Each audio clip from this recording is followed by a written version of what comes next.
মাত্র ১.৫ মাসে বাউফলে চুরি হয়েছে ২৪টি বিদ্যুৎ ট্রান্সফরমার।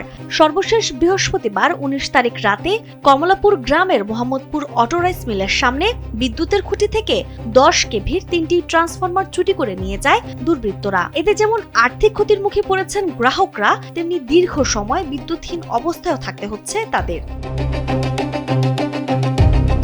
পটুয়াখালীর বাউফল জোনাল অফিসের আওতায় প্রায় ২,৩০০ কিলোমিটার বিদ্যুৎ লাইনে বিভিন্ন ক্ষমতায় প্রায় ৬,০০০ ট্রান্সফরমার রয়েছে।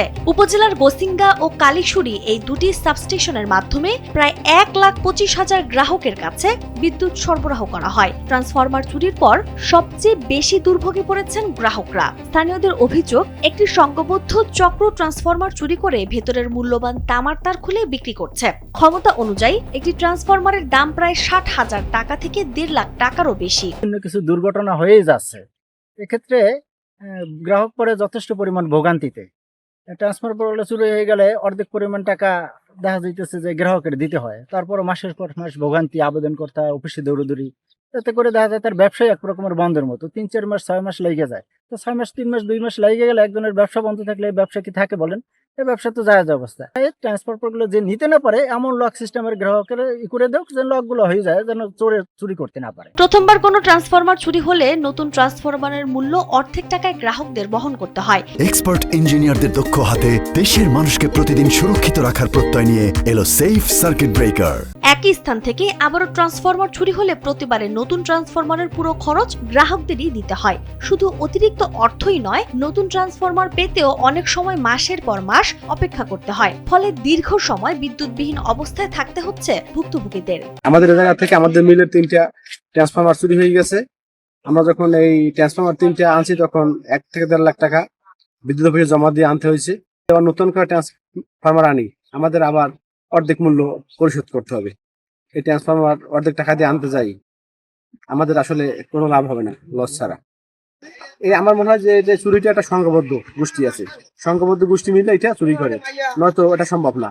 আর তাই আমাদের দাবি সরকারের কাছে যেন এটা কিভাবে ঠিক থাকতে পারে। বাউফল জোনাল অফিসের ডিজিএম বলেন, ট্রান্সফরমার চুরি রোধে মামলা, সচেতনতামূলক কার্যক্রম ও স্থানীয়দের নিয়ে কমিটি গঠন করা হয়েছে। আমাদের প্রায় 24টার মতো ট্রান্সফরমার বিভিন্ন সাইটে ট্রান্সফার চুরি হয়েছে। এ বিষয়ে আমরা গ্রাহকদের সাথে মোটিভেশন মিটিং করছি। গ্রাহক সচেতনতা বৃদ্ধির জন্য আমরা উদ্যোগ নিচ্ছি। তার পাশাপাশি থানায় এজাহার দায়ের করছি। ইউনোর অফিসে আইন শৃঙ্খলা কমিটির মিটিংয়ে বিষয়টা উপস্থাপন হয়েছে। ইউনো মহোদয়, স্থানীয় ইউনিয়ন পরিষদের যারা আছেন দায়িত্বশীল, তাদের নিয়ে একটা কমিটি করে দিয়েছেন। সর্বোপরি আসলে গ্রাহকের সচেতনতা, গ্রাহক যদি সচেতন হয় সেক্ষেত্রে ট্রান্সফরমার চুরি হওয়া সম্ভব হবে। ট্রান্সফরমার চুরি রোধে বিট পুলিশকে সক্রিয় করা হয়েছে এবং স্থানীয়দের নিয়ে নজরদারি কমিটি গঠন করা হয়েছে বলে জানান বাউফল থানার ভারপ্রাপ্ত কর্মকর্তা। জড়িতদের দ্রুত শনাক্ত করে আইনের আওতায় আনতে পুলিশের অভিযান ও তৎপরতা অব্যাহত রয়েছে। ট্রান্সমিটার চুরির বিষয়টা আসলে সারা দেশেই বিভিন্ন সময় আমরা এই ধরনের সংবাদ শুনে থাকি। এই ট্রান্সমিটার চুরির সাথে অ্যাক্সিডেন্টের লোক জড়িত থাকে। আমি এ ব্যাপারে আমাদের ডিজিএম মহোদয়কে বলেছিলাম যে যারা পল্লী বিদ্যুতের কাজ করে তাদের সাথে নিয়ে বসে তাদের সার্ভিলেন্স করার জন্য, কিন্তু উনি আসলে সময় দিতে পারেননি এবং সেই ব্যবস্থাটা করে দেন না। এবং কয়েকজন কন্ট্রাক্টরের ফোন নাম্বার দিয়েছিলেন আমাকে, আমি চেয়েছিলাম। আমি ক্রাইম কনফারেন্সেও বলেছিলাম আমাদের উপজেলায়।